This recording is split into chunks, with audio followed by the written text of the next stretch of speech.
Dan antagonis dan protagonis kan sebenarnya kan sama-sama yakin dengan kebenaran versinya dia.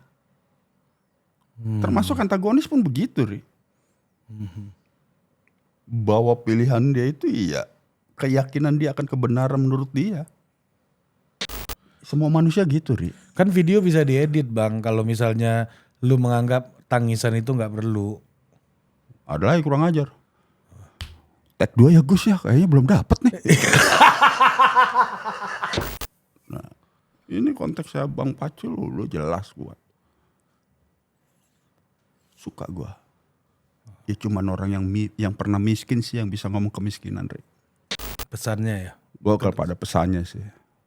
Ya menangisnya cuma jadi topping atau apalah mungkin kalau di makanan di menu ya. Tapi sesuatu yang nggak ada juga tetap enak itu, friend.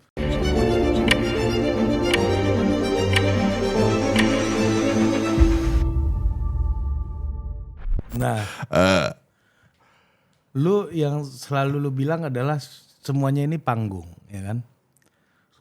Orang ini bisa Gua kali. bisa berakting lah. Itu semuanya. Topik Ismail kali, friend.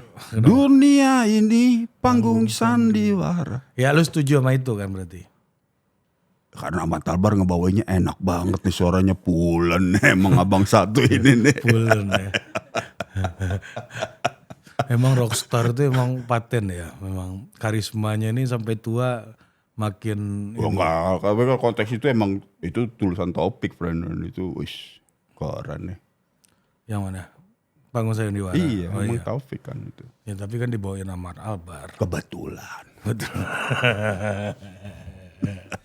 Oke, terus? Iya kan.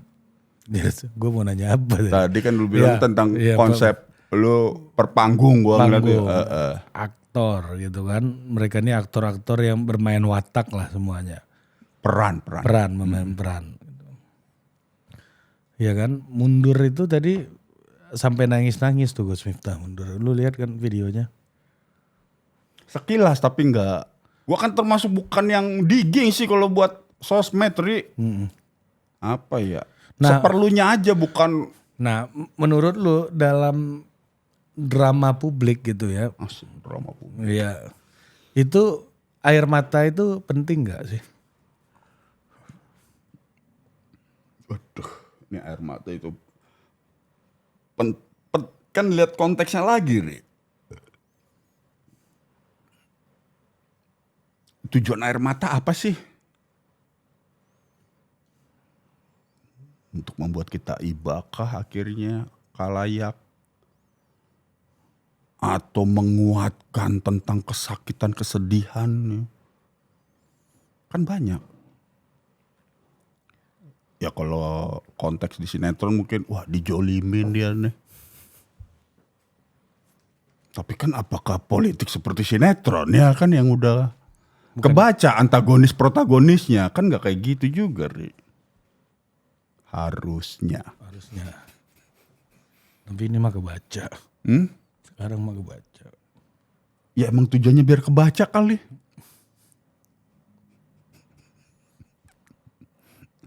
Tapi kan susah. Tapi kan gini juga Bang, antagonis juga bisa nangis kan?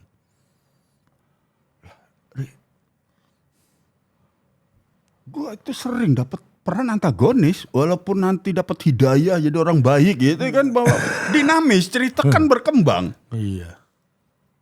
Jadi ya antagonis itu nggak bisa dibawa mati, Ri, dalam cerita. Dan antagonis dan protagonis kan sebenarnya kan sama-sama yakin dengan kebenaran versinya dia. Termasuk antagonis pun begitu, Ri. Bahwa pilihan dia itu iya, keyakinan dia akan kebenaran menurut dia. Jadi udah bukan masalah benar dan salah lagi. Keyakinan. Benar salah itu kita yang berpikir, yang nonton kali ya. Sebenarnya sih penulis sih emang yang bikin antagonis dan protagonis. Setahu gua ya. Ya. Nih tokoh hitam, nih tokoh putih. Gua tokoh hitam ya. Gua kenapa begini ya? Oh dirunut-runut. Oh ternyata gua ada trauma waktu kecil. Oh ternyata gua ada ini kan ngebangun karakter dia nih. Nah itu keyakinan yang dibentuknya itu tuh. Wajar begitu. Tapi kenapa Bang kalau di sinetron ya protagonis tuh baik aja nggak ada jahatnya. Terus yang antagonis itu buruk aja nggak ada baiknya Bang. Gue nggak tahu nih format sinetron ya. Tapi kan segini, ini sedikit agak keilmuan juga nih gue jawabnya nih Riau. Iya.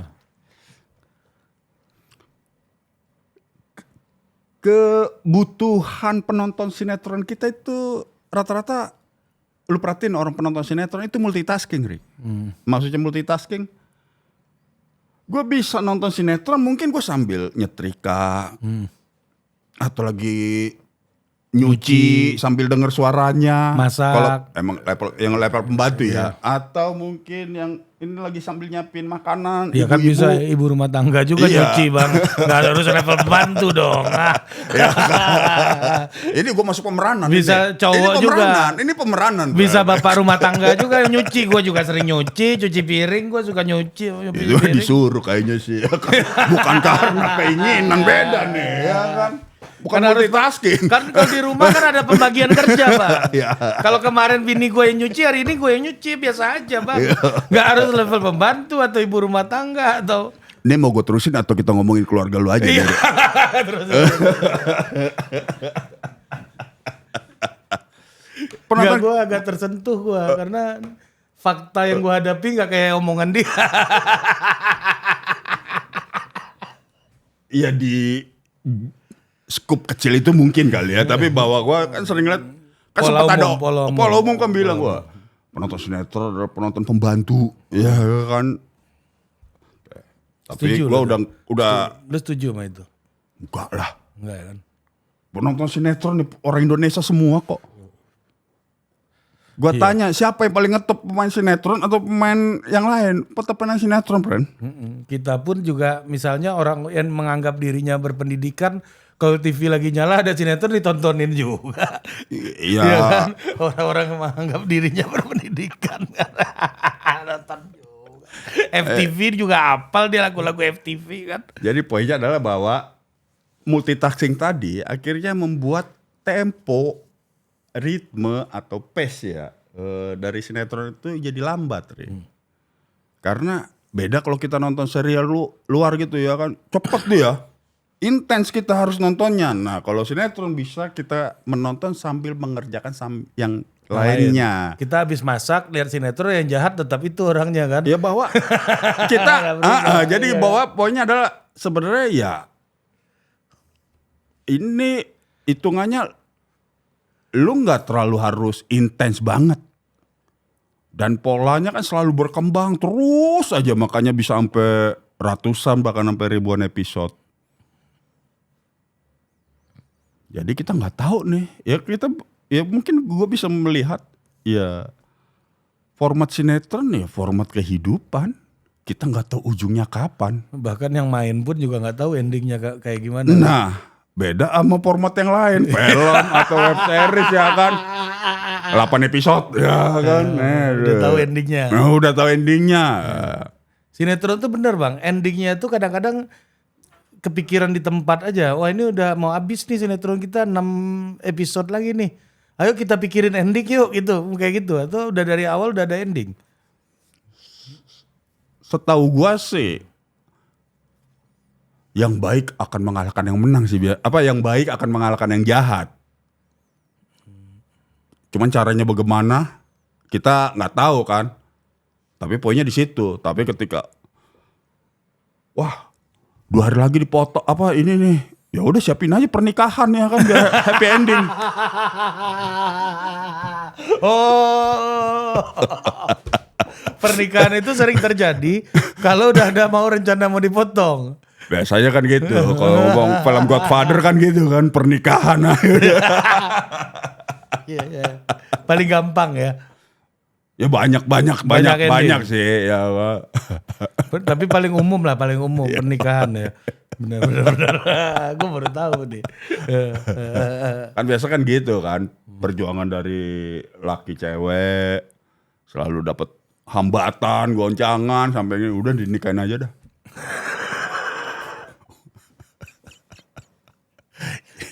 Gitu, friend.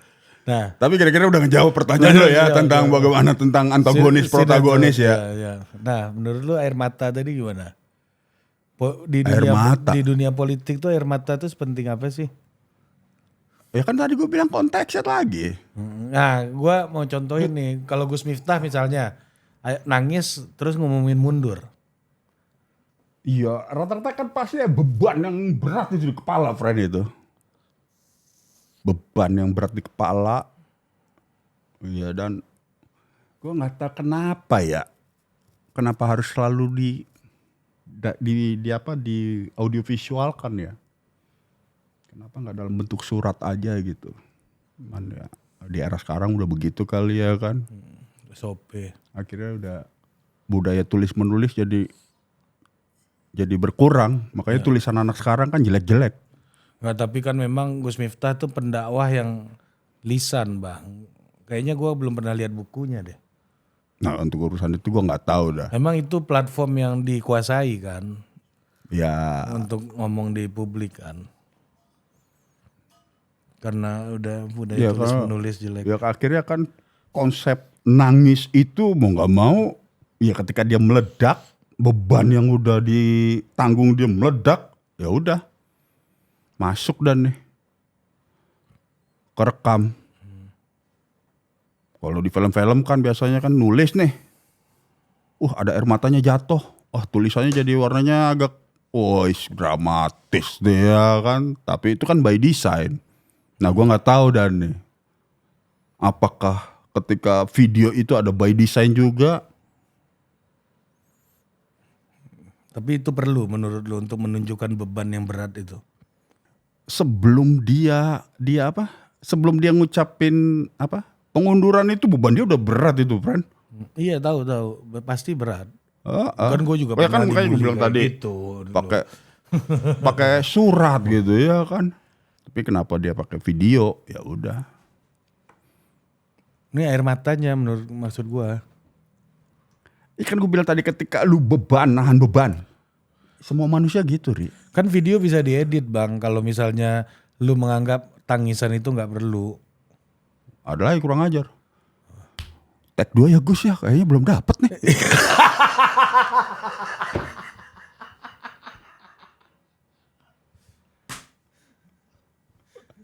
Kan nggak sekasar itu juga, Ri. Bahwa kan emosi ini kan untuk bisa kita kendalikan. Itu cuman orang-orang dahsyat, Ri.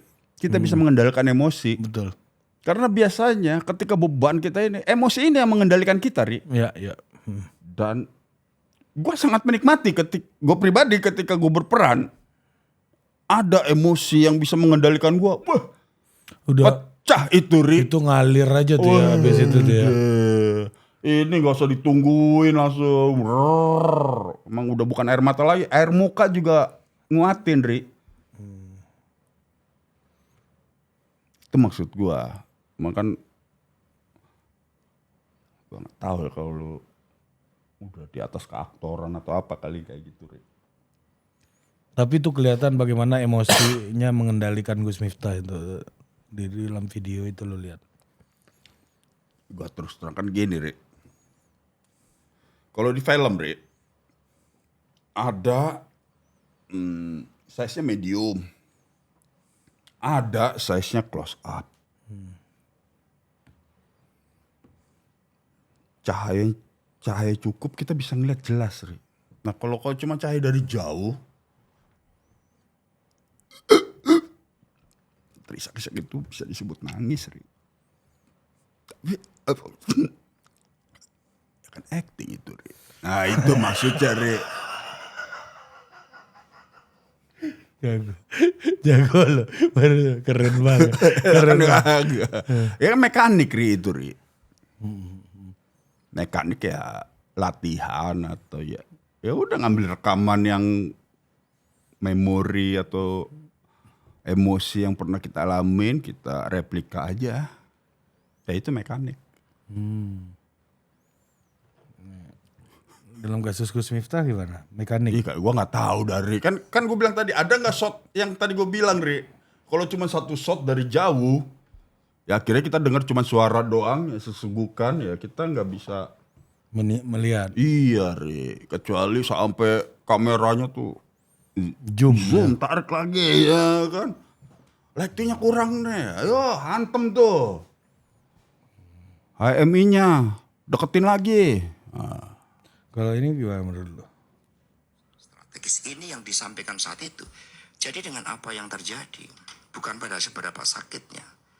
Kami sudah biasa mengalami rasa sakit itu. Ini bagian dari gemblengan-gemblengan sejarah bahwa sakit, ya kami nggak bisa menutup mata. Kami sangat sedih itu.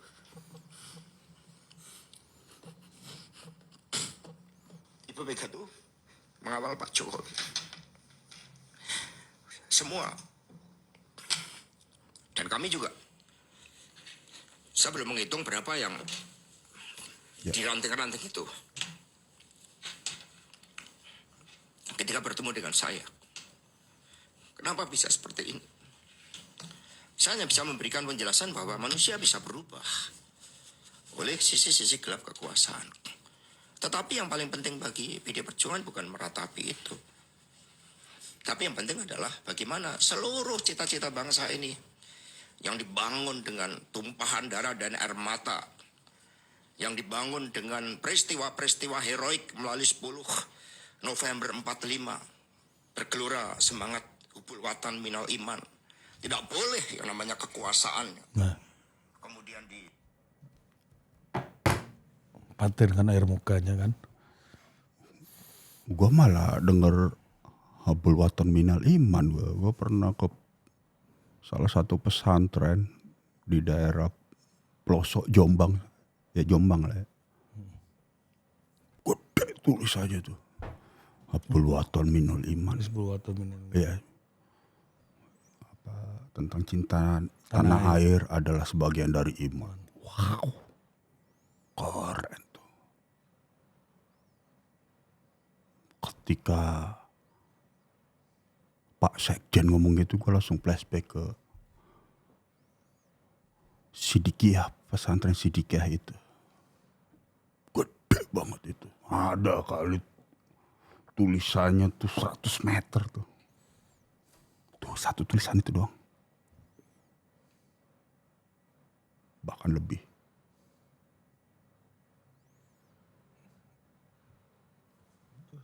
Ini gimana? Nggak notice gue malah akhirnya. Ini kan Pak Jokowi berubah katanya. Dan kemudian itu menyedihkan buat Pak Hasto. Kemudian dia nangis. Nggak ada pesantren di sini, Bang. Iya bener, tapi gue malah notice ketika dia nyebut apa? Hizbul Watun Minul Iman itu. Pokoknya sih, Ri, kadang-kadang kan dalam menangis pun, Ri, gue kan nggak tahu, Ri, kan tujuannya apa? Ketika lu udah dikendalikan emosi atau lu untuk meminta iba, kan biasa anak kecil juga suka menangis kan, Ri?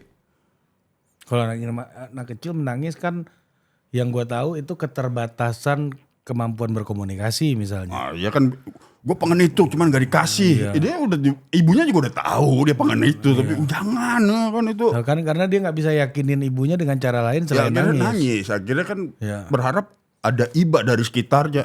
Udah beliin aja nih, kan sering juga kita tuh kayak gitu kan. Gua sering kena. Omnya atau gua apa. sering kena sama anak gua tuh. Konteks nangis ini akhirnya banyak gitu. Ya kan, ketika udah emosinya mengendalikan dia atau dia ingin meminta iba, kan banyak makna. Ya akhirnya yang bisa ngejawab itu ya yang bersangkutan sendiri. Tapi ya mungkin ya gue tangkap ya mungkin sering juga kali dia menangis, Ri. Oh, ini kelihatan sering udah menangis. Iya. Karena? Ya mungkin bebannya dia kali di partai, jadi itu udah peak tuh, friends.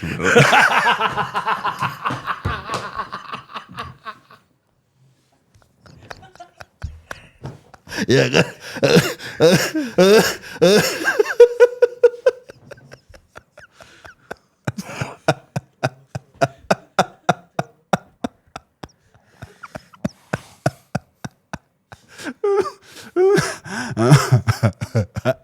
Proyeksi apa lagi di kepala lu, friend? Nggak ada proyeksi bang. Gue pengen denger aja dari keteateran tuh gimana ngelihat peristiwa tangisan ini gitu loh.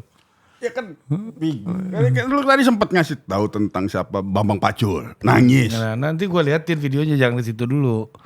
Ya kan macem-macem, tangisan ini kan macem-macem, Ri. Nah, yang tadi gimana tuh? Ya mungkin dia sering menangis kali, Ri. Dugaan lu gitu ya? Iyalah. Dari apa lu bisa menilai dugaan lu ini udah sering gitu? Kalau kita sering melukis, menggambar, gambar kita bagus, friend. Oh, ya, Masuk kan berarti. benar.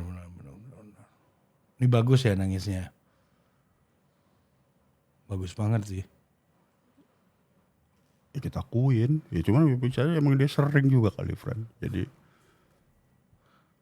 Karena bagus menurut lu. ya enggak juga. Terus Kan apa? gini, Lu kan, jangan kasih contohnya gambar gimana sih maka? Kan ketika lu sering ngegambar, lu sering gambar, gambarnya bagus loh. Sering ngegambar, lu sering menangis. Nangisnya bagus loh. Ada juga kayak gitu, Ri.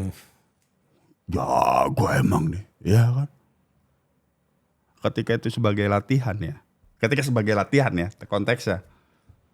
Tapi bisa jadi ketika sering dapet guncangan kanan kiri dia menangis ya nggak apa-apa juga kan.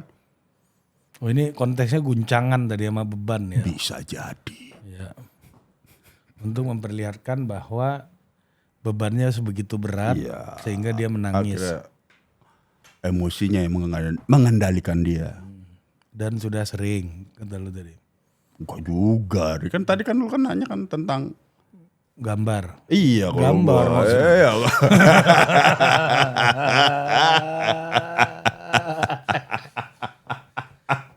Ke kanan kah, ke kiri kah ya kan? Ya, dipetik di udara, keluar dari sarangnya. Tidak kepegang saudara-saudara. Nih, ini tangisan lagi nih. Kemarin nih baru terjadi nih. Ini kan kawannya nangis nih. Rekan-rekan sekalian, Bapak Ibu yang kami sayangi, anak-anak,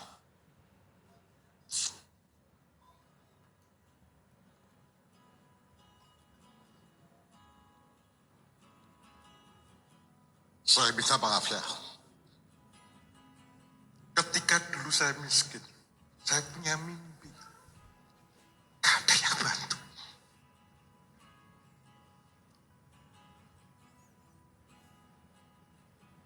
Gak ada satupun yang bantu. Kita merengkak sendiri. Susah hidup. Itu true story. Jadi ketika saya punya kesempatan, kami dan kawan-kawan punya kesempatan, saya pengen bagi mereka-mereka tidak punya kesempatan bisa bermimpi, bukan bermimpi setelah tidur, tapi bermimpi dalam cita-cita, berani bercita-cita, tidak mengais-ngais sendirian, tapi kalian punya kawan. Saya tahu pasti mereka-mereka yang miskin itu akan mengais-ngais sendirian, gak punya teman. Dan dilecehkan, itu yang gak boleh. Kita harus bersama-sama meraih mimpi. Oke? Saya gak akan ngomong banyak. Tagline kita adalah kalian melentiklah. Nah.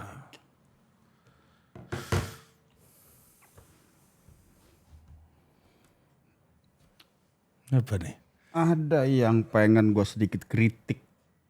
Gue nggak tahu ya itu tempelan atau pas di lokasi itu.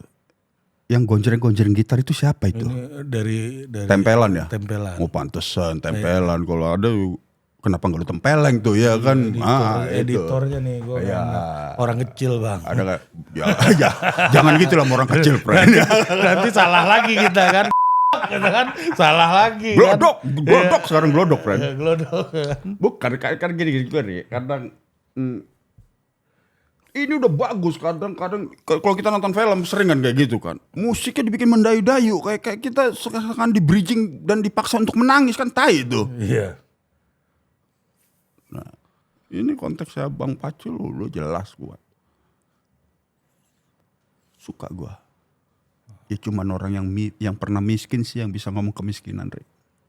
Poinnya di situ sih kalau gua ngeliat. Dan emosi dia pecah tuh. Ini bukan karena beban hidup tapi. Wah, ini sih udah beban hidup pasti ada lah tiap orang deh. Tapi bahwa poinnya adalah yang gue tangkep, Ri.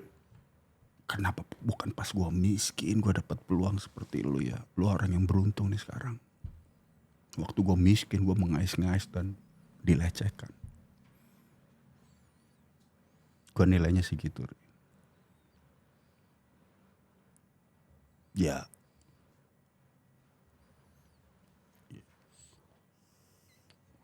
Mungkin ya karena partai wong cilik dan dia juga emang wong cilik kali, jadi pas lah apa ucapan, tindakan, getaran dia nangis itu berasa gitu, Berasa ya. berasa. Ini Gue langsung ke flashback, ya dia mungkin udah ngalamin kemiskinan yang ekstrim kali ya kan, seperti jadi coba gue dulu dapat peluang nih kayak adik-adik atau anak-anak ini sekarang nih. Ya mungkin lebih cepat dia bersinarnya, friend. Enggak pas sudah menjelang tokonya baru bersinar, friend. Bukan menjelang toko, udah toko bang. Oh ya udah lebih, gue sih pengen lebih halus, friend ya kan.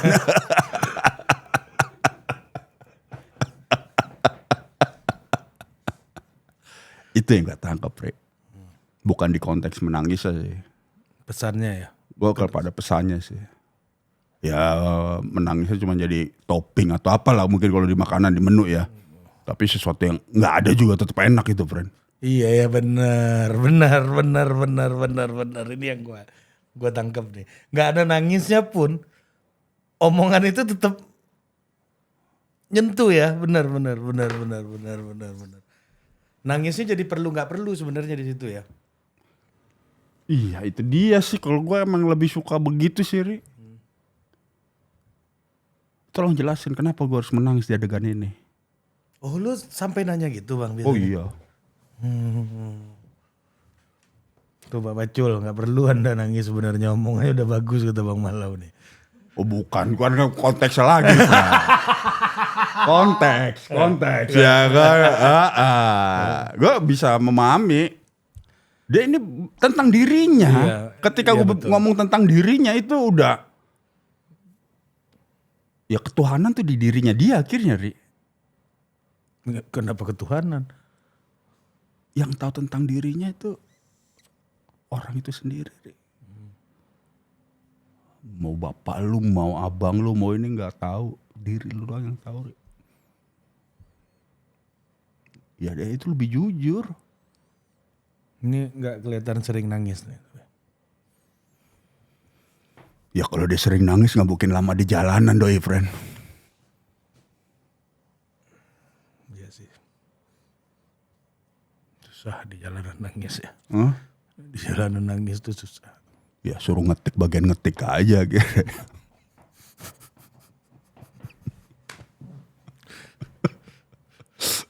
Konteks, friend ya kan. Iya konteksnya ya. Ilmu baru lagi kita dapat nih dari Bang Malau.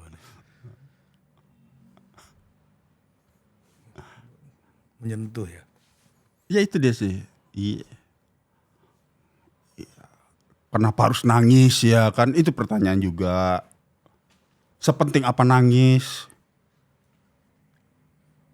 Tapi yang paling enak sih emang ketika ya emosi kita udah mengendalikan. Nah itu sih agak sedikit abu-abu sih, tricky sih kadang gue ngeliatnya sih. Kalau di pemeranan ya, kalau di pemeranan. Kalau udah emosi kita yang menguasai kita, wah bahaya juga nih.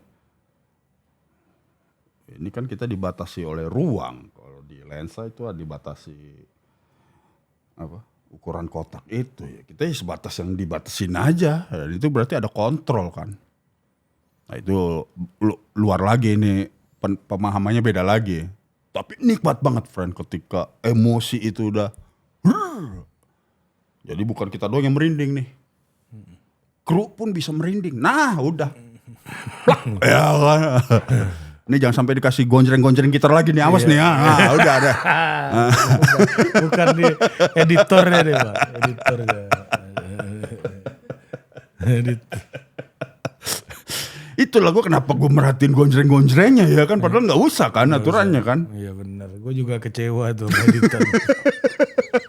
Gue curiga jalan-jalan lu kali yang minta. Kagak Bang. Gak ada gue urusan.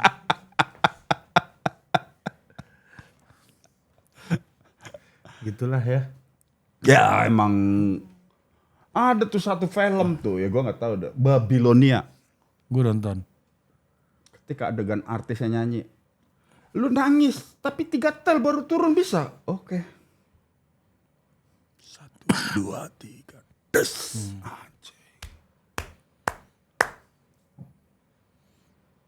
Menurut lu bagus nggak film itu? Menurut lu, bukan juri. Gue Damien Chazelle kan sutradaranya tuh, dia bikin La La Land, dia bikin Whiplash. Gue suka. Whiplash dia ya juga ya. Setahu gue kalau nggak salah ya. La La Land, terus dia bikin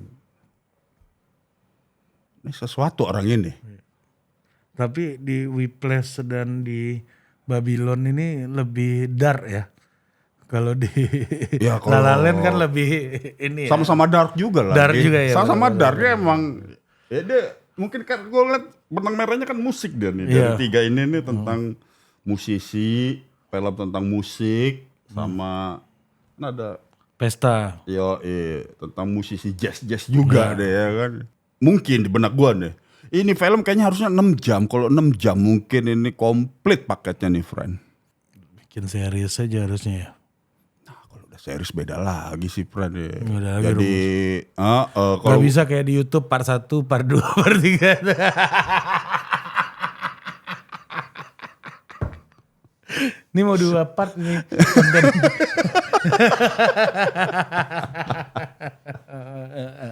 Anjir 1 jam 16 menit. Iya mana terasa kalau ngomong sama antum. Ya kan? Ahwat sih gimana ini. Ahwat, gawat. Ahwat kalau ini Ikhwan. Ikhwan, Beda ya? Ikhwan, Bener ya? Ikhwan. Lu bahasa so PKS ya kan? harus dipublikkan itu bahasa itu. Bahwa ada keberagaman di bangsa kita ini yang menggunakan bahasa itu. Jangan kita anggap orang lain. Kan gue agak ini punya posisi bahasa ente karena pada esensinya kan ente Betawi kali kalau iya kan, antum ya kan dari antum kan itu kan. Itu kan pada esensinya gue kadang-kadang ini pendapat gue ya. Gue agak males juga Bang kalau ada orang bilang wah itu budaya Arab, itu budaya Nusantara, ini budaya itu kan pada dasarnya kan budaya ini kan proses mencipta. Lu gak bisa kontrol, lu habis jalan-jalan ke Eropa terus lu terpengaruh bikin sebuah karya yang akhirnya itu jadi karya lu. Masa karya lu dibilang Arab gitu kan. Ya maksud gue ya udahlah ini melting point. Kita tempat pertemuan banyak kebudayaan kita nikmati aja keberagaman itu. Gue sama Budi suka ngomong pakai ente-ente. Antum coba dulu itu kan. Kita punya banyak itu lo kan Chinese kan dari Tionghoa kan. Kalau lu kan ya kita pakai aja semua. Selama kita bisa pakai semua pakai aja. Sisi positifnya Ri. Iya. Akhirnya kita ngedigging ulang atau kita jadi dari sini bahasanya. Dari sini. Sementara dulu kita nggak ada mikirin lagi, lu gue aja. Iya, betul. Ente dari mana? Oh berarti deh ya Betawi Kemayoran nih kayaknya deh modelnya. Kalau kita punya kosakata pakai aja semuanya. Ya kan tapi kan akhirnya, menurut sejarah, Iya, menurut makanya. sosiolog ya kan, kayak lu tuh ya kan dicari lagi. Overthinking bang. Kan gue lagi dalam proses mengurangi overthinking ini. Di kepala gue ada istilah antum, gue pakai antum. Oh. Ada ente, gue pakai ente. Iya. Ada elu, gue pakai elu. Ya kan? Ada kisanak, gue pakai kisanak. Kan? Ada panjenengan, kita pakai panjenengan. Yuyu orang ya kan. Iya, bisa yuyu juga. orang ya kita itu kekayaan kita. Ya udah. Kenapa harus kita labelin itu Arab, ini Nusantara? Iya. Kalau udah ada di sini dan dimengerti sama kita semua dan kita menikmati dan saling merasa menghormati pakai kata itu, ya pakai aja gitu. Itu yang gue demen dari lu tuh, friend. Iya enggak? Enggak, friend. Jangan sampai di framing. Iya, ngapain nih? Framing tuh cuma orang aja yang sibuk memframing ini kan. Ya lu bisa memframing, tapi emang harus orang pinter sih yang bisa memframing, friend. Kalau masih belum, jangan. Iya, makanya ketahuan framingnya. Kalau pinter kan nggak ketahuan. Ya lu.